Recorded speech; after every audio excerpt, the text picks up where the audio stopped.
Hi guys, and welcome to my discussion of some of the themes and particularly the ending of Prometheus. So for those of you who've watched the review, I've tried to keep it as spoiler-free as possible, but this discussion is going to contain major plot spoilers. So you have been warned. Do not watch this video if you're intending to watch Prometheus soon. Watch it afterwards with a cup of tea, by all means. But if you don't want this film spoiled for you, do not watch this video. Alright, so I'm going to start off by talking about a conversation that took place in the film between David and Holloway. Okay, so the conversation between David and Holloway is essentially the linchpin of this film. David asks Holloway, "You, as our creator, why did you create us?" And Holloway simply responds, "Simply because we could." There was no existential reasoning or any deep meaning behind why human beings made androids. They simply made them because it was convenient for them. Now, David obviously responds quite bitterly, "Well, I'm sure you would not be happy with that answer if the engineers presented that to you." And I think it's a very important point about the film is that initially I thought the space jockeys had created human beings by accident and not by design, taking, two different schools of thought, but relatively simplistic. However, I think it's a lot more murky than that. I think that the engineers themselves created humans in the same way the humans created androids. They did it for convenience and because it was beneficial for them. They didn't do it to generate new life and see them go off into the great unknown. This also falls in line actually with Prometheus Bound, which is arguably the most famous depiction of the Prometheus myth in Greek tragedy. Now Prometheus in this story, stealing fire from the gods, he seemed to be quite selfish and self-serving. He doesn't necessarily care about humankind as a whole. He does it because it's convenient. And, giving fire to humans falls out as a bonus, if you will. He's portrayed as quite a malicious being, quite a traitor, to be honest, to Zeus and the other Olympians. So I think that plays an important role. But that conversation is key to the film, I think. The fact that the jockeys did not create human beings for some higher purpose. And I think that's very important because it deals with ideas in creation that aren't necessarily dealt with in other films. The essence of creation itself, I think, is very important. I think Scott did very well with that. But I think this ties into, more importantly, a very deceptive aspect of the film. And I think that to get onto this, I'm going to have to talk about the relationship between the xenomorphs and those great, massive space jockeys.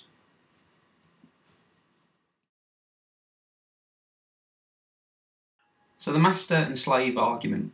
Now, I think this is another key aspect of the film which addresses the purpose for humans' creation.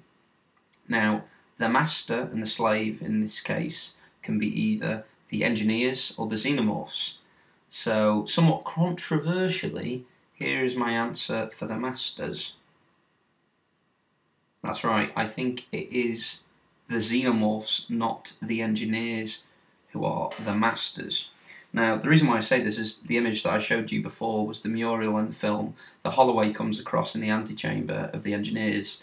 It's actually a depiction of an evolved xenomorph that we see in Alien and Aliens. And this suggests to me that the xenomorphs were actually once a great and evolved race of aliens that the space jockeys worship and want to bring back to the fore.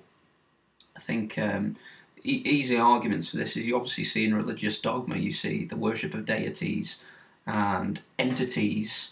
You see depictions of them in churches, values that we ascribe to and people we would like to be or like to emulate. So I actually think the xenomorphs are the masters, and this actually brings to the fore the reason why humans were created. I don't think they were created because the space jockeys wanted to engineer life for humans and a very prosperous life. I believe that when the humans became evolved enough, i.e.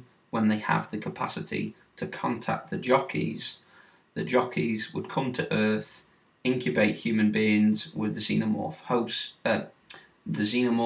and allow this race to develop and spread.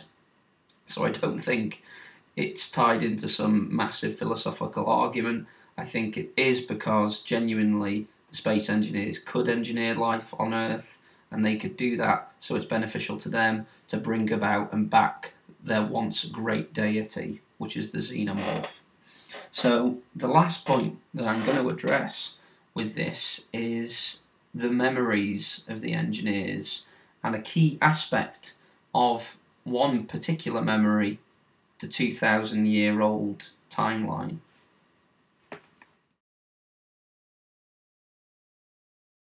Okay, there's a very important point about this film that the Scottish, I think, geologist raises, is that the memories of the engineers, the ones that they see in the corridors of the spaceship, are in fact dated approximately 2,000 years ago. Now, it's only mentioned, but I think that's of very great importance. I think the reason why the engineers were mobilising, so to speak, 2,000 years ago was actually because they realised that humans had evolved at a much greater rate than anticipated. The idea 2,000 years ago that it gave birth to a worldwide religion is a key aspect of this. I think that before the birth of Christ, what Scott is suggesting is that the engineers were actually worshipped as deities by human beings, and that humans, perhaps subconsciously, never forgot the fact that it was the engineers who gave them the greatest invention, which is life. But when modern religion was born in the form of worldwide Christianity, I do believe that the engineers felt that they had been smited. So in much the same way that Prometheus stole fire from the gods, like humans essentially were given the invention of life, they later on smited their gods by forgetting them. So I think that this will raise even more points about polytheism, monotheism, all sorts of theisms, and it would be a very controversial view. But you don't forget that Damon Lindelof, who was the writer on Lost, he wrote the script for Prometheus, and he has tackled massive themes in that show to do with faith and to do with science. So I would not be surprised if it goes down this path. It's a controversial view, but it could be an important one for the future of the series. But yeah, I think that's pretty much it, really. Oh, and one more thing. I think the engineers were running away in these scenes because obviously there was some sort of outbreak on the ship. And I think they got in way over their head, and the birth of modern religion was actually the perfect excuse for them to go there and let these eggs gestate in humans so it could grow and spread on Earth. But yeah, that should all be answered in, I think it's 2 sequels that they're sort of announcing depending on how well the film does, which by reports is doing fantastically well. But anyway, I hope you enjoyed that. If you've got your own theories, comment below and let me know what ideas you've got for sequels and whatever. But I hope you enjoyed that. And yeah, I'll see you all soon. Take care, guys.